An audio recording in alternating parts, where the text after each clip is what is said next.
तो चलिए बच्चों स्टार्ट करते हैं आज का ये लेक्चर। प्यारे बच्चों, आप लोग जानते हैं कि अब हाई स्कूल और इंटरमीडिएट का जो यूपी बोर्ड एग्जाम होने वाला है, जिसका डेट टाइम टेबल आ चुका है, 24 फरवरी से ये स्टार्ट होगा। तो इसमें जो मैथमेटिक्स का पेपर है हाई स्कूल का, ये वो बच्चे हैं जो कि पहली बार बोर्ड एग्जाम में बैठने वाले हैं। तो इसमें मैं आपको मैथमेटिक्स सब्जेक्ट के लिए बताऊंगा कि वो पेपर कितने अंक का होता है और कितने नंबर का आपको एग्जाम में पेपर देना है और कितने नंबर का ये प्रोजेक्ट वर्क होता है। तो पहले ये समझिए, आज मैं आप लोगों को इस लेक्चर में यूपी बोर्ड एग्जाम 2024 जो पिछली बार हुआ है उसका जो है कि तीसरा सेट संकेतांक 822 HX ये प्रश्न पेपर जो है हल कराने वाला हूं, जो कि 50 अंक के जो है प्रश्न जो बनते हैं उसको मैं यहाँ पे हल कराऊंगा। पेपर आपका 70 नंबर का होता है। सबसे पहले आपको ये बता दें कि मैथ का जो पूरा पूर्णांक होता है वो 100 अंक का होता है। 100 अंक में जो आपका पेपर बनता है वो 70 अंक का बनता है। अब ये 70 अंक में पहला जो प्रश्न 1 से 20 तक होता है, ये OMR पे बहुविकल्पी प्रश्न पूछे जाते हैं, एक एक नंबर का। ये 20 प्रश्न होते हैं 20 अंक का। उसके बाद जो है प्रश्न संख्या 21, जो कि 6 प्रश्न उसके अंदर होते हैं और ये सब 2-2 अंक के होते हैं और सब करने होते हैं। तो ये टोटल 2 छक 12 अंक का ये प्रश्न पूछा जाता है इसमें। और जो 22वां क्वेश्चन नंबर जो 22 है उसमें 6 प्रश्न होते हैं और 5 करने होंगे, जो कि सब 4-4 अंक के पूछे जाते हैं। तो ये जो है टोटल 5 चौके 20 नंबर के ये प्रश्न हो जाएंगे इसमें। इसके बाद प्रश्न संख्या 23, 24, 25 जो है ये दीर्घ उत्तरीय प्रश्न होते हैं, जो कि 6-6 अंक के पूछे जाते हैं और हर प्रश्न में 2 प्रश्न रहेगा अथवा करके, उसमें से कोई एक करना होगा। तो वो 6 अंक के होते हैं 3 प्रश्न। तो 6 त्रिक 18 अंक का ये प्रश्न होता है इसमें। 18 अंक का जो होता है ये 3 प्रश्न इसमें होते हैं। तो इस तरह से आप देखेंगे जो ये 70 अंक का जो पूर्णांक है, ये पेपर जो आपको मिलेगा वो 70 अंक का मिलेगा। और जो 30 अंक है ये आपको स्कूल की तरफ से प्रोजेक्ट वर्क जो होता है उस पे 30 नंबर का जो पूर्णांक है उसमें से बच्चों को दिया जाता है। तो टोटल जो है मैथ का 100 अंक का ये पूर्णांक होता है। और आज मैं आप लोगों को इस लेक्चर में 50 अंक का जो ये प्रश्न है इसको मैं कराऊंगा। और ये 20 नंबर का जो OMR है, मैंने कुछ पेपर कराया भी है, OMR का प्रश्न कराया है कुछ संकेतांक का, इसका भी मैं करा दूंगा। तो चलिए इसको स्टार्ट करते हैं। जो 50 अंक का पेपर है इसको शुरू किया जाएगा, ठीक है। तो चलिए बच्चों स्टार्ट करते हैं क्वेश्चन नंबर 21 से। क्वेश्चन नंबर 21, इसमें जो है 6 प्रश्न होंगे, सभी 2-2 अंक के होंगे।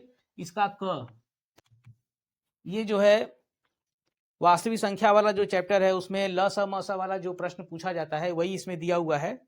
प्रश्न ये है कि दो संख्याओं का म स 99 153 बराबर 9 है और ल स एलसीएम 99 153 निकालना है, ज्ञात करना है।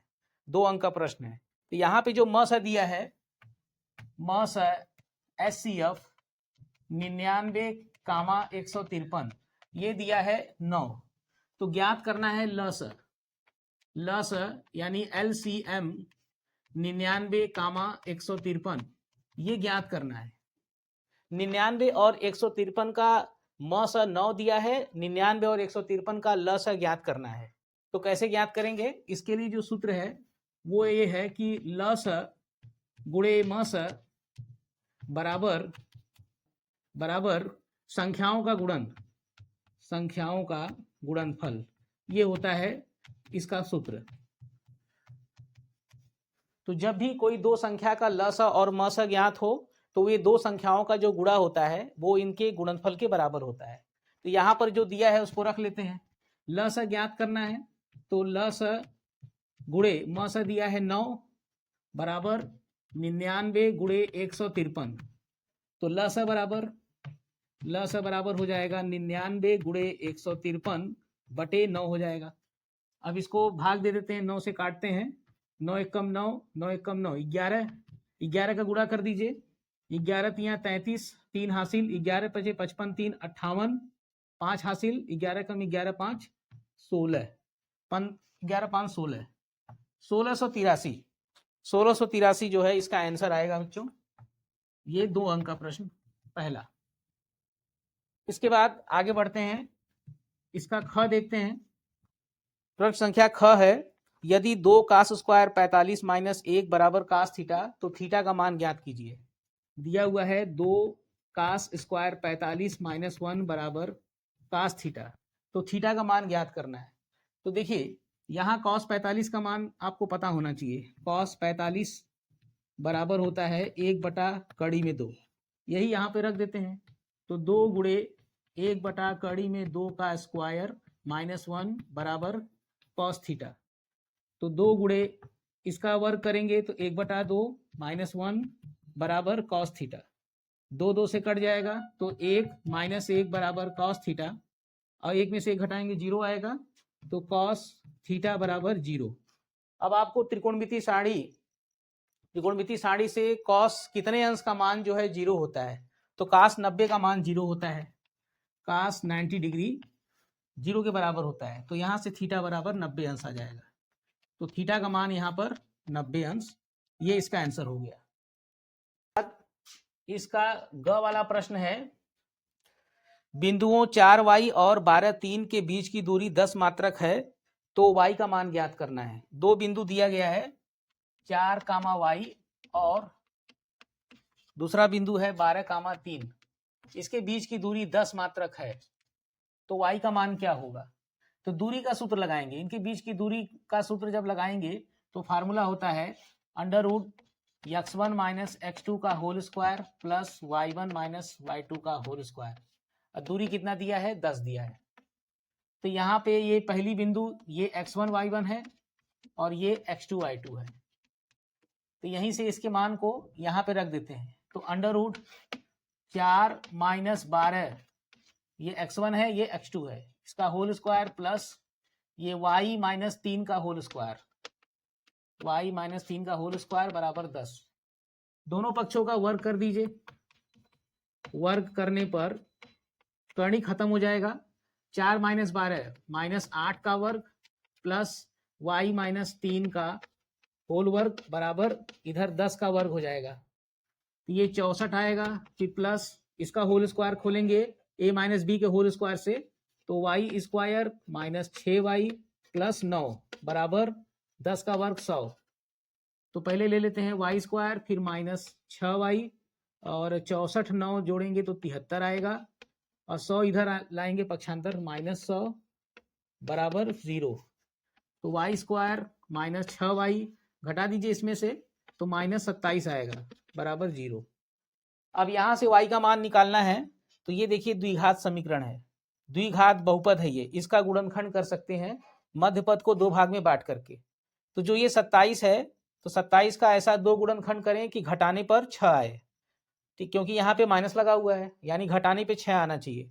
तो 27 का 2 गुणनखंड 9 त्रिक 27, 9 3 में बटेगा, तो यहाँ पे लिखेंगे y स्क्वायर ऋण 9y धन 3y माइनस 27 बराबर 0। अब ये देखिए इसमें और इसमें कॉमन मिल जाएगा, इसमें कॉमन है y, तो y ऋण 9, इसमें 3 से भाग देंगे, 3 बाहर रखेंगे, तो y ऋण 3 9 27 9 बराबर 0। तो एक कोष्ठक में y ऋण 9, दूसरे कोष्ठक में y धन 3 बराबर 0। अब ये जो गुणनखंड आए हैं, अगर ये 0 के बराबर इसको लाना है, तो y का मान क्या क्या रख सकते हैं। y ऋण 9 में अगर 9 रखेंगे तो 9 ऋण 9 0, यानी y बराबर 9 आएगा, और y बराबर यहाँ धन 3 है, तो y का मान ऋण 3 रखेंगे, ऋण 3 धन 3 0 आएगा, यानी y का मान ऋण 3। तो आंसर यहाँ पे y बराबर 9 कामा ऋण 3, ये इसका उत्तर आ जाएगा। ठीक है, ये इसका ग था। इसके बाद आगे बढ़ते हैं फटाफट। प्रश्न संख्या 21 का घ, तो देखिए इसका घ वाला प्रश्न है, बिंदु x कामा y बिंदुओं 3 6 और माइनस 3 4 से समदूरस्थ हो, तो x और y में संबंध ज्ञात कीजिए। बिंदु दिया गया है x कामा y, ये जो है दो बिंदु दिया है 3 6 और माइनस 3 कामा 4, इन दोनों बिंदुओं से ये जो है समदूरस्थ है, तो x और y में संबंध ज्ञात करना है। तो देखिए जो बिंदु ये दिया है x कामा y, इसको P मान लेते हैं, x कामा y, और इनसे समान दूरी पर बिंदु P ले लेते हैं यहाँ पर, और इसका निर्देशांक x कामा y और इसके अलावा जो दो बिंदु हैं समदूरस्थ, तो ए मान लेते हैं 3, 6 को, और जो बी इसको ले लेते हैं -3, 4, ठीक है, माइनस यहाँ नहीं है। अब इसके बीच की दूरी समदूरस्थ कह रहा है प्रश्न में, यानी दोनों की दूरी समान है, पी ए बराबर पी बी लगा देंगे, तो पी ए बराबर पी बी। तो दूरी का फार्मूला लगा दीजिए, इसमें लगाएंगे तो x -3 का होल स्क्वायर प्लस y -6 का whole square equal to under root, इधर लगाइए तो x माइनस माइनस +3 का होल स्क्वायर प्लस y -4 का होल स्क्वायर, वर्क कर दीजिए, दोनों पक्षों का वर्क करेंगे तो कड़ी जो है खत्म हो जाएगा, और फिर होल स्क्वायर को खोल दीजिए, तो ये हो जाएगा x² -3 दूना 6x प्लस 3 का स्क्वायर 9 प्लस इसका होल स्क्वायर y² -6 दूना 12y प्लस 36 बराबर, इधर खोलते हैं, x का वर्ग प्लस 3 दूना 6x प्लस 9 फिर प्लस इसका होल स्क्वायर y² -4 दूना 8y प्लस 16। अब दोनों तरफ से देखेंगे तो ये x² से कैंसिल हो जाएगा, y² भी कैंसिल हो जाएगा, क्योंकि दोनों तरफ चिन्ह जो है प्लस प्लस समान चिन्ह है, ये भी प्लस है ये भी प्लस है, तो कैंसिल हो जाएगा। दोनों अगर माइनस माइनस रहेगा तब भी कैंसिल हो जाएगा। इसके बाद देखिए क्या कैंसिल हो रहा है, +9 ये भी कैंसिल हो जाएगा, घट जाएगा, और जो बचा है उसको नोट कर लेते हैं, -6x -12y प्लस 36, और इस तरफ जो है उसको उधर ले आते हैं, तो -6x ये उस तरफ जाएगा प्लस 8y और बराबर इधर 16 बचा, 36 को उधर ला देंगे तो -6x -12x -12y plus 8y -4y और बराबर 16, ये इधर आएगा -36, तो -12x -4y बराबर, ये घटाएंगे तो -20। अब देखिए क्या कॉमन है दोनों पक्षों में, किससे भाग चला जाएगा, दोनों पक्षों में -4 से भाग देंगे तो पूरा दोनों पक्षों से कैंसिल हो जाएगा, भाग दे दीजिए -4 से, तो ये आएगा 3x प्लस y बराबर, इधर -4 से भाग देंगे तो 4 पंजे 20 5, तो 3x प्लस y बराबर 5। ये x और y में संबंध आ रहा है, x और y में संबंध जो ज्ञात करना था वो यही उत्तर आएगा, 3x प्लस y बराबर 5। ठीक है, ये घ तक हो गया। इसके बाद जो है अंग देखा जाए, ये जो है इसमें दिया है, एक लंबवृत्तीय शंकु के आधार की त्रिज्या 3.5 सेमी है और ऊंचाई 12 सेमी है, तो शंकु का आयतन ज्ञात कीजिए।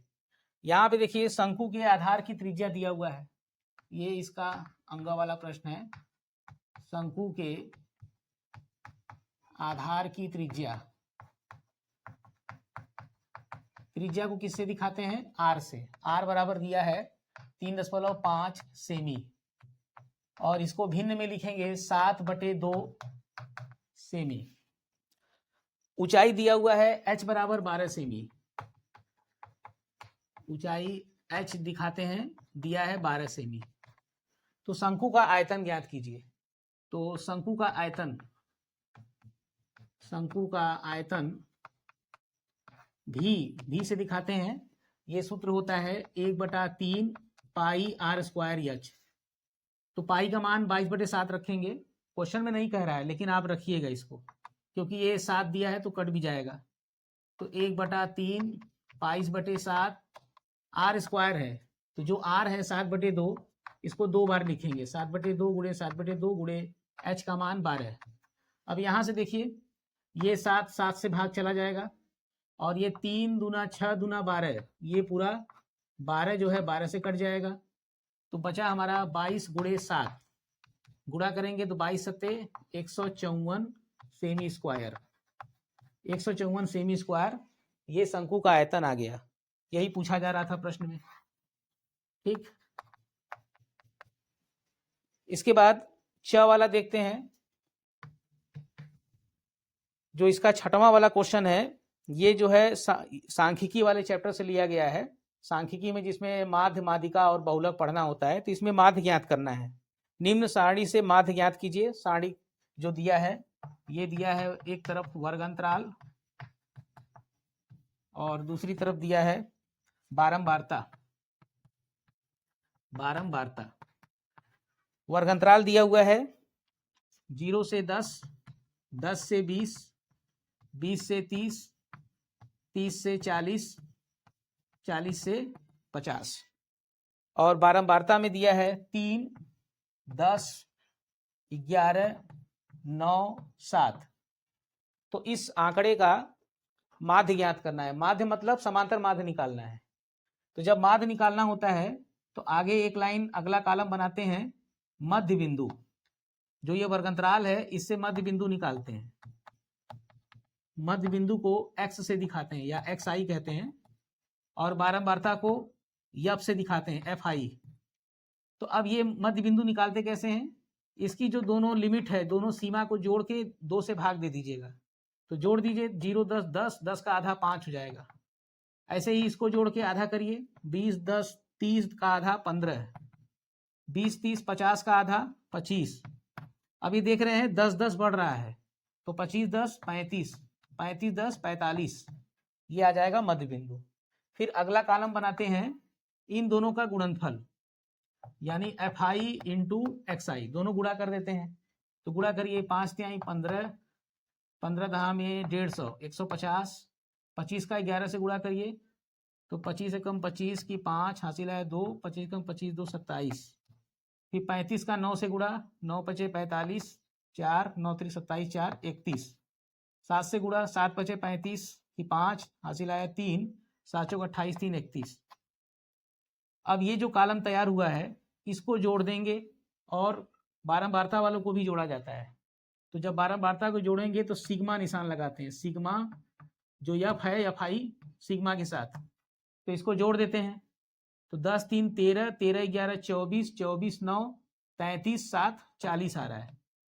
और इसको जोड़ते हैं, 5 5 10, 5 15, 5 20 का 0 हासिल आएगा 2, 2 1 3, 3 5 8, 8 7 15, 15 1 16, 16 1 17 हासिल आया 1, 1 2 2 4 3 7 3 10, 1070। तो ये जो जोड़ आया इसको दिखाते हैं सिग्मा fi xi से। अब ये जो दोनों मान आया तो समांतर माध्य जो होता है सूत्र, माध्य बराबर सिग्मा fi इंटू xi बटे सिग्मा fi, यानी इसमें इसका भाग दे दिया जाता है। तो बराबर 1070 बटे 40। तो 0 0 से कट जाएगा और 4 से भाग देंगे तो 4 एक कम 4, 10 में देंगे तो 4 दूना 8, 2 शेष बचेगा तो 27, फिर 4 छंग 24, 3 शेष फल 30, 4 सते 28, फिर 2 बचेगा, 4 पंजे 20, यानी 26.75। ये इसका माध्य आ रहा है। आप लोग भाग दे करके देख लीजिएगा, ये इसका उत्तर 26.75 ये आ रहा है। तो ये प्रश्न नंबर 21 के 6 प्रश्न थे और ये सभी करना था। ये सब 2-2 अंक के प्रश्न थे। अब आगे बढ़ते हैं, प्रश्न संख्या 22 के प्रश्न को देखते हैं। तो बच्चों देखिए, अब आगे प्रश्न संख्या 22, ये देखिए 4-4 अंक के प्रश्न होते हैं इसमें और 6 प्रश्न इसमें होते हैं और 5 करने होते हैं। तो कोई 5 करना होता है, तो मैं आप लोगों को 6 बताऊंगा। तो चलिए इसका क देखते हैं। ये जो है द्विघात बहुपद वाला चैप्टर का सवाल है। द्विघात बहुपद दिया है x² + 12 + 7x, इसके शून्यांक ज्ञात करना है। उसके बाद इनके शून्यांकों और गुणांकों के बीच संबंध की सत्यता की जांच करनी है। तो पहले इसका शून्यांक ज्ञात कर लेते हैं। तो देखिए ये जो 2 घात है, ये एक घात वाले को बीच में लाइए, तो x² + 7x + 12 लिखिए। अब इसका पहले गुणनखंड करके शून्यांक निकालते हैं। शून्यांक क्या होता है आपको बता दूं, शून्यांक ऐसी संख्या होती है, x का ऐसा मान होता है जिसे इस बहुपद में रखने पर इस बहुपद का मान 0 आ जाए, इसीलिए उसका नाम शून्यांक रखा जाता है। तो 0 कब आएगा, इसका पता कैसे करेंगे, इसका पहले गुणनखंड कर देते हैं। गुणनखंड करेंगे तो मध्य पद को 2 भाग में बांट करके, तो 12 का 2 गुणनखंड करिए ऐसा कि जोड़ने पर 7 आए, क्योंकि यहाँ पे प्लस लगा हुआ है। तो 4 तिहाई 12, 4 3 7, 7 आ रहा है, 4 3 में इसको बांटेंगे तो एक्स स्क्वायर धन 4x धन 3x धन 12, तो इसमें x कामन x धन 4, इसमें 3 कामन x धन 4, तो x धन 4 मिल रहा है तो इसको एक कोष्टक में कर देंगे और दूसरे कोष्टक में x धन 3। अब यहां से शून्यांक मिल जाएंगे, तो शून्यांक जब निकालने हैं तो पहले x धन 4 को शून्य रखिए तो x बराबर ऋण 4 हो जाएगा, और x धन 3 दूसरा वाला गुणनखंड इसको 0 रखिए तो x बराबर ऋण 3 आ जाएगा। तो ये ऋण 4 और ऋण 3 ये जो दोनों आया है यही शून्यांक है। शून्यांक आ चुके हैं -4 और -3, -4 -3। अब इस द्विघात बहुपद के जो शून्यांक और गुणांक होते हैं उसमें संबंध के सत्यता की ज्ञात करना है। तो पहले गुणांक देख लेते हैं। X square plus 7x plus 12 के गुणांक, तो इसके गुणांक देखिए जो इसकी तुलना कराते हैं ax square plus bx plus c, इस द्विघात बहुपद से इसकी तुलना कराएंगे तो इनके गुणांक स्क्वायर का गुणांक जो है वो यहाँ पे देखिए 1 है, a बराबर 1 है, x का गुणांक यहाँ b है, यहाँ x का गुणांक 7 है, b बराबर 7 है, और अचर पद 12 यहाँ c है, c बराबर 12, तो गुणांक यहाँ से आ जाएंगे a बराबर 1, b बराबर 7 और c बराबर 12, ये गुणांक आ चुके हैं। अब ये जो दोनों जो गुणांक और शून्यांक है इनके बीच सत्यता की जांच करनी है। गुणांकों और शून्यांकों के संबंध की सत्यता की जांच।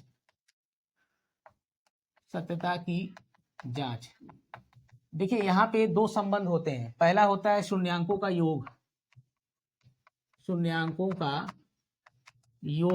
ये होता है जो ये गुणांक है -b/a, ये संबंध होता है, ये चेक करना है कि इसके बराबर आएगा कि नहीं आएगा।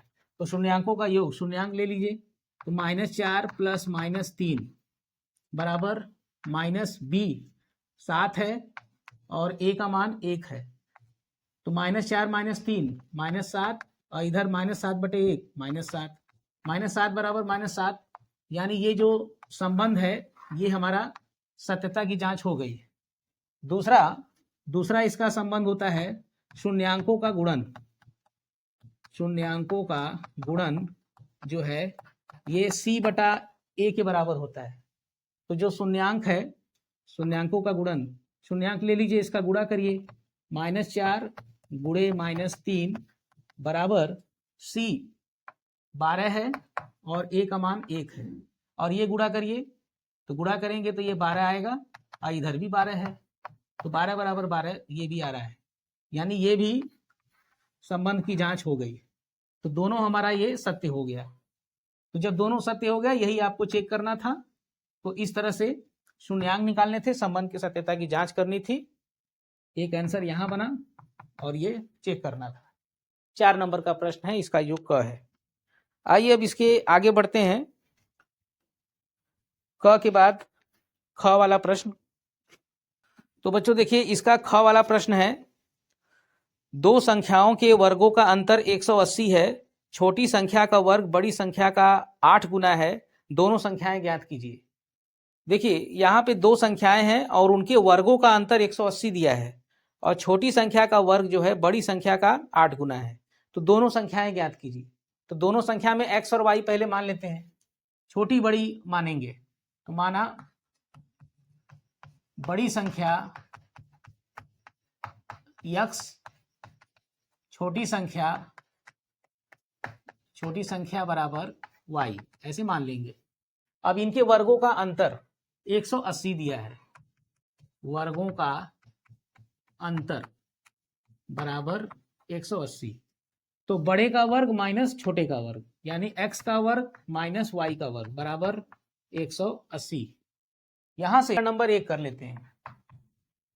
इसके बाद प्रश्न में कह रहा है कि छोटी संख्या का वर्ग बड़ी संख्या का 8 गुना है।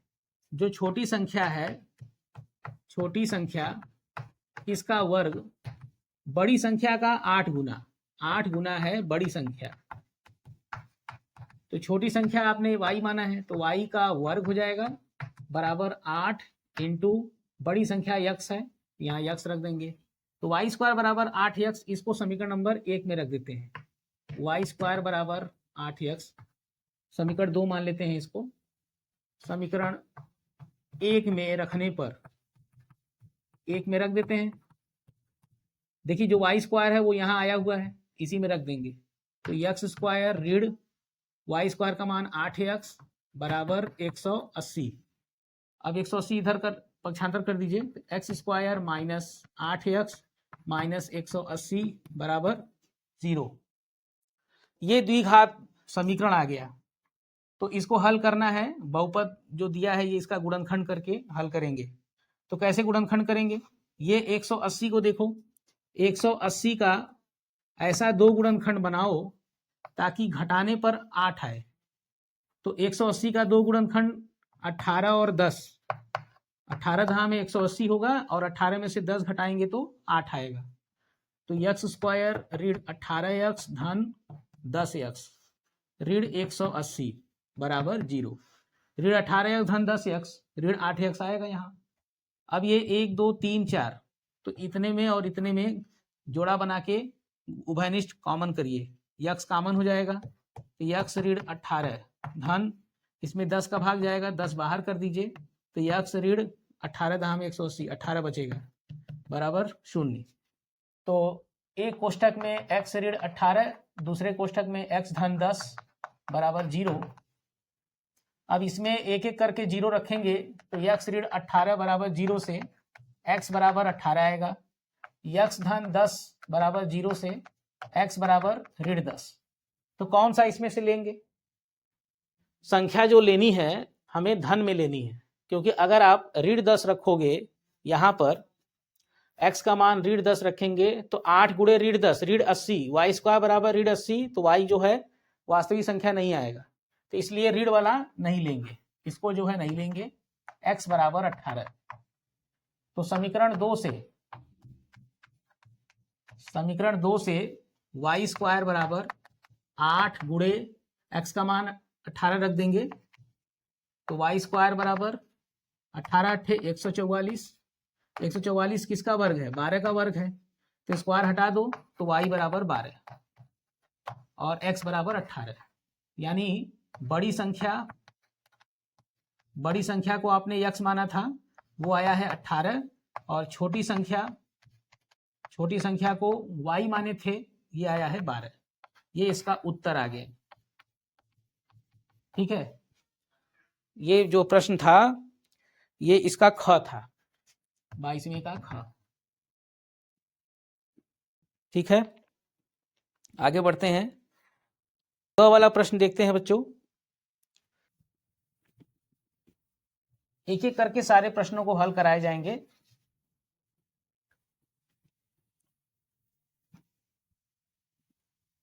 बाईसवीं का ग।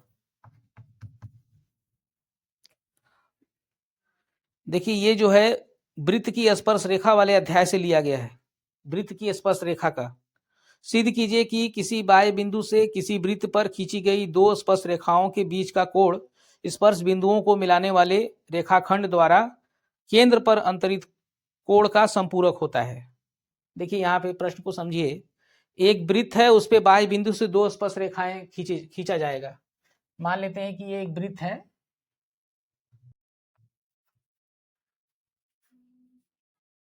और यहाँ पे बाह्य बिंदु P से इस पे 2 स्पर्शी खींच लेते हैं।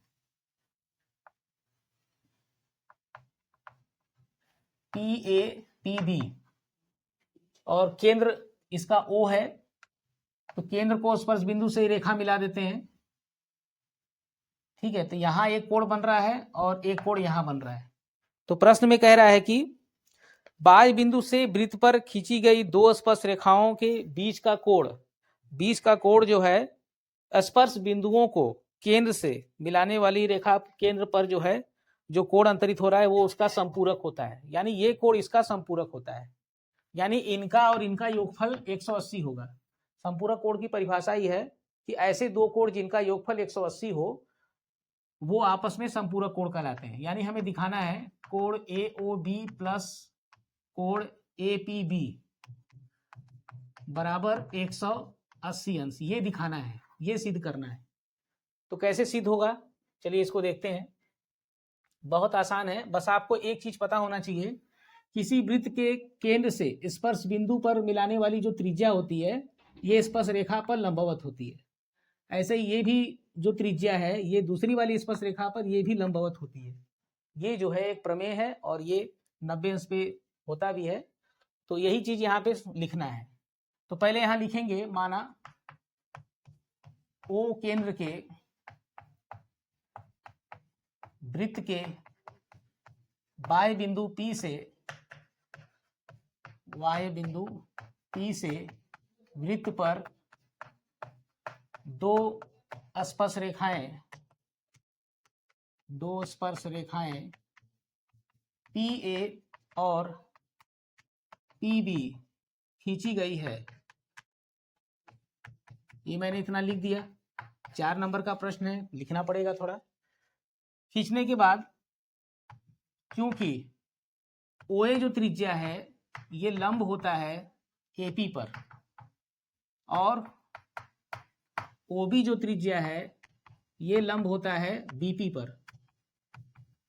क्योंकि मैंने बताया ना कि वृत्त की त्रिज्या जिस स्पर्श बिंदु से होके जा रही है वो स्पर्श रेखा उस पर अगर खींची गई हो तो ये 90 अंश पर होता है।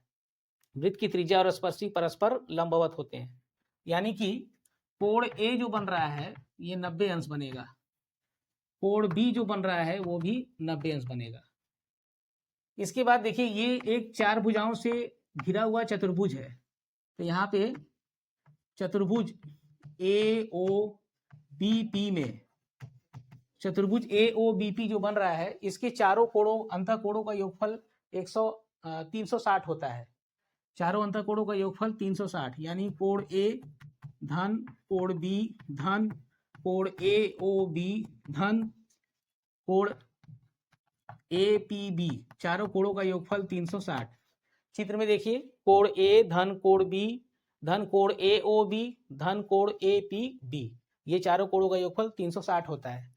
कोण A धन कोण B, ये देखिए कोण A धन कोण B 90 धन 90 180, ये यहाँ पे आया हुआ है तो 180 हो जाएगा, प्लस कोण AOB प्लस कोण APB बराबर 360। तो कोण AOB प्लस कोण APB बराबर 360 ऋण 180, पक्षांतर हो जाएगा। तो कोण AOB प्लस कोण APB बराबर घटा दीजिए 180 आ रहा है। तो इस तरह से ये दोनों कोणों का योगफल जो है 180 आ रहा है। इसका मतलब ये क्या है, आपस में संपूरक कोण है, यानी दोनों क्या है, दोनों कोण संपूरक कोण बनाते हैं, संपूरक कोण बनाते हैं। ठीक है, यही दिखाना था, यही सिद्ध करना था।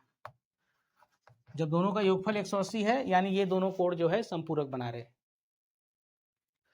इसके बाद अगला देखते हैं, अगला प्रश्न। आगे इसका घ वाला प्रश्न ये समरूप त्रिभुज से लिया गया है। एक आकृति है उसमें OA इंटू OB बराबर OC इंटू OD दिया है। तो दर्शाइए कि कोण A बराबर कोण C और कोण B बराबर कोण D, ये दर्शाना है। चित्र दिया हुआ है, चित्र बना देते हैं।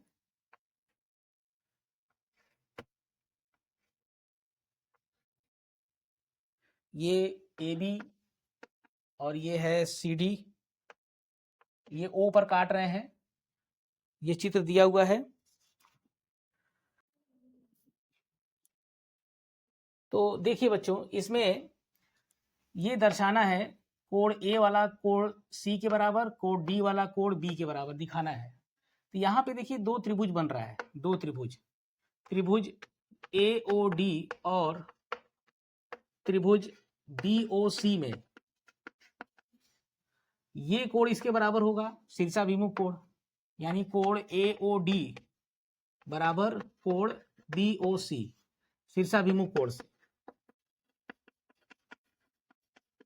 शीर्षाभिमुख कोण। और यहां से जो दिया हुआ है इसको हम लिख सकते हैं OA बटे OC, OA बटे OC, तो इधर बचेगा OD बटे OB आ जाएगा, ठीक है। ये OC इसके बटे आ जाएगा, OA OD के बटे आ जाएगा, तो ये निकल के आ रहा है। अब ये और ये दोनों ध्यान से देखिए, जो ये कोण बन रहे हैं ये इस भुजा से ये कोण बन रहा है, इस भुजा से ये कोण बन रहा है। तो जो कोण बनाने वाली भुजाएं हैं ये देखिए ध्यान से, ये अनुपातिक है, समानुपाती है। तो ऐसे स्थिति में दोनों त्रिभुज समरूप हो जाता है, लेकिन इसका नाम हम क्रम से लेंगे। पहले ये समझिए कि जो OA है, OA वाला अनुपात किसके है, OC के है, OA बटा OC। और इधर जो OD है वो OB के अनुपात में आ रहा है, क्योंकि यहां से दिया हुआ है। तो इसलिए त्रिभुज AOD समरूप हो जाएगा त्रिभुज। अब इसका नाम क्रम से लेना है। देखिए जो OA है या AO लिया है तो इसके संगत CO लेना पड़ेगा, CO। और उसके बाद OD OB के समानुपाती है। जो ये OD है, OD OB, यहाँ B लिखना पड़ेगा।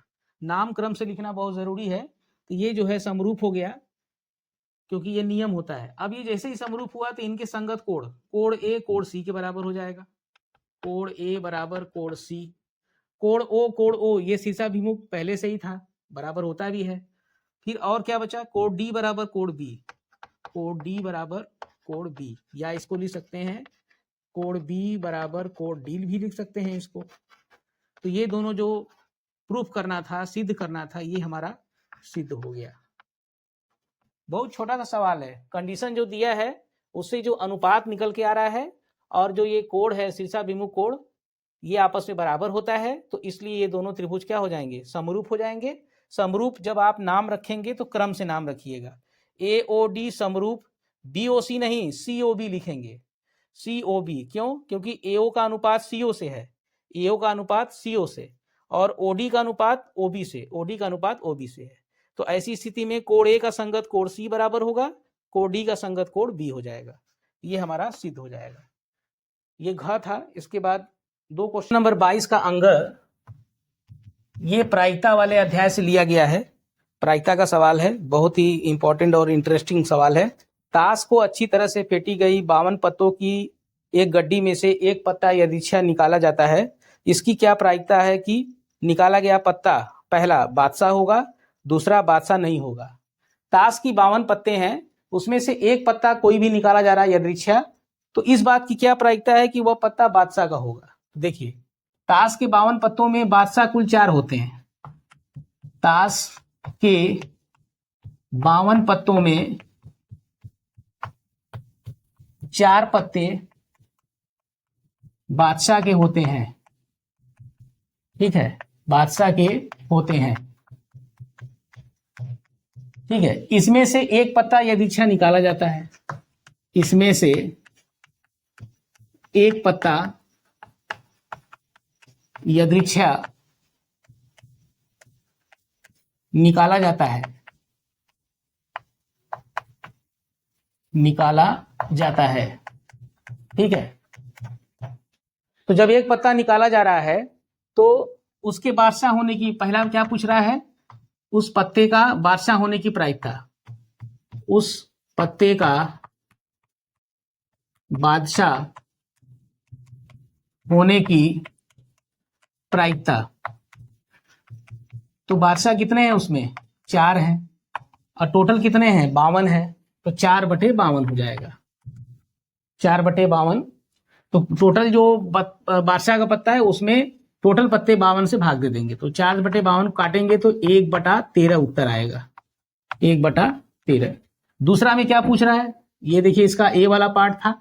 B वाले में पूछ रहा है कि वह पत्ता बादशाह नहीं होगा, इसकी क्या प्रायिकता है। वह पत्ता बादशाह नहीं होगा, बादशाह नहीं होगा, इसकी प्रायिकता, तो इसकी प्रायिकता क्या हो जाएगी? जब पत्ता बादशाह है तो उसकी प्रायिकता 1/13 है, तो बादशाह नहीं होगा तो 1 माइनस 1/13 सीधे कर देंगे, घटा देंगे। तो अब जिसे बादशाह नहीं है तो कितने पत्ते उसमें होंगे? वो जो है 48 होंगे। 4 बादशाह निकाल दोगे तो 48, तो 48/52 करो, या फिर एक में से इसको डायरेक्ट घटा दो, तो घटाएंगे तो कितना आएगा? 12/13 आएगा। ये उत्तर आ जाएगा इसका बच्चों। ठीक है, 4 नंबर का प्रश्न है, 2-2 अंक का एक एक पार्ट। आगे देखते हैं इसका च वाला प्रश्न। च वाले में देखिए माध्यक ज्ञात करना है, माध्यिका ज्ञात करना है। एक आंकड़ा दिया हुआ है, आंकड़े में माध्यक ज्ञात करना है, वर्ग अंतराल दिया है, बारंबारता दिया है। वर्ग अंतराल और दूसरा बारंबारता। बारंबारता वर्ग अंतराल दिया है 0 से 10, 10 से 20, 20 से 30, 30 से 40, 40 से 50, 50 से 60। और बारंबारता जो दिया है वो दिया है 5, 8, 20, 5, 8, 20, 15, 7, 5, 15, 7, 5। तो इस आंकड़े का माध्यिका ज्ञात करना है। तो माध्यिका जब निकालते हैं तो इसके लिए अगला कॉलम बनाते हैं संचयी बारंबारता का। संचयी बारंबारता, संचयी बारंबारता कैसे बनाते हैं? इसी बारंबारता से पहले 5 जो है उसको उतार लेंगे, अब इसमें जोड़ते जाइए। 5, 8, 13, 13, 20 जोड़ेंगे तो 33, 33 से 15 जोड़ेंगे 48, 48, 7, 55, 55, 5, 60। और ये जो बारंबारता है इसको जब जोड़ेंगे तो इसे n से दिखाएंगे। इसको जैसे ही जोड़ेंगे ये जो लास्ट में आया है यही 60 आएगा, जोड़ के आप देख सकते हैं।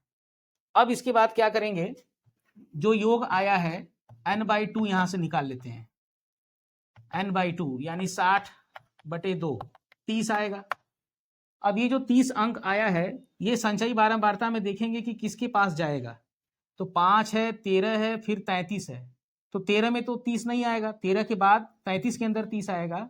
तो इसी के सीध में हम जाएंगे तो जो ये वर्ग अंतराल दिख रहा है इसको बोलते हैं माध्यक वर्ग, और ये जो आया है ये लेते हैं हम बारंबारता f से दिखाते हैं, और 33 के जस्ट ऊपर वाला उसको संचयी बारंबारता CF से दिखा देते हैं। ये सब जो आ रहे हैं सूचना ये जो है फार्मूले में रखेंगे, सूत्र में रखेंगे। तो यहाँ पे क्या क्या मिला? माध्यक वर्ग, माध्यक वर्ग आया है 20 से 30, 20 से 30। तो इसकी निम्न सीमा, निम्न सीमा, निम्न सीमा L, L बराबर 20 आया है। इसके बाद F, F जो है 20 आया है। CF, CF जो है 13 आया है। और इनका अंतराल यानी जो गैप है वर्ग अंतराल में, वर्ग अंतराल में जो गैप है वो 10-10 का गैप है, तो उसे h से दिखाते हैं, h बराबर 10। अब ये जितनी भी सूचनाएं हमें मिली है, जितने भी पद हमें मिले हैं, इन सब से माध्यक का फार्मूला, माध्यक का मान निकाल लेंगे। तो माध्यक बराबर होता है L प्लस ब्रैकेट में n/2 माइनस CF/F गुणे h। अब इसी में रख देते हैं, L का मान 20 है प्लस n/2 का मान 30 माइनस CF 13/F का मान 20 और गुणे h का मान 10। तो देखिए 10/20 में ये 0 0 से काट दीजिए, तो 20 प्लस 30 में से 13 घटाएंगे तो 17/2। तो 20 प्लस 17 में 2 से भाग देंगे तो 8.5। तो जोड़ेंगे तो 20 8 28.5। ये माध्यक निकल के आ रहा है, माध्यक बराबर 28.5। ये इसका 22वां क्वेश्चन का ये 5 पार्ट हो चुका है। 6 पार्ट च तक है, 6 पार्ट जो कि 4-4 अंक के थे, इसमें से कोई 5 ही करना होता है। इसी के साथ ये जो है 2 नंबर 4 नंबर के प्रश्न मैंने इस लेक्चर में करा दिया है। बाकी जो लॉन्ग टाइप वाला 6-6 अंक का प्रश्न है उसको मैं नेक्स्ट वीडियो में, नेक्स्ट लेक्चर में कराऊंगा। और जो लोग नए हैं वो कृपया चैनल को सब्सक्राइब कर दें, वीडियो पसंद आए तो लाइक कर दें। मैं आपके लिए ढेर सारा जो है अनसॉल्व पेपर जितने भी हैं वो सब मैं कराऊंगा, और इसके बाद जो है बाद में डिटेल में सारी चीज़ें को पढ़ाऊंगा, बताऊंगा। तो आप फिलहाल एग्ज़ाम आने वाला है, इसलिए जो है इसकी तैयारी अच्छे से करिए। अनसाल पेपर जितना आप ज़्यादा हल करके जाएंगे उतना ही आपके लिए एग्ज़ाम में फ़ायदेमंद होगा। किस तरह के प्रश्न आते हैं ये आपको समझ में आ जाएगा उसमें। ठीक है, तो मिलते हैं नेक्स्ट वीडियो में। Thank you.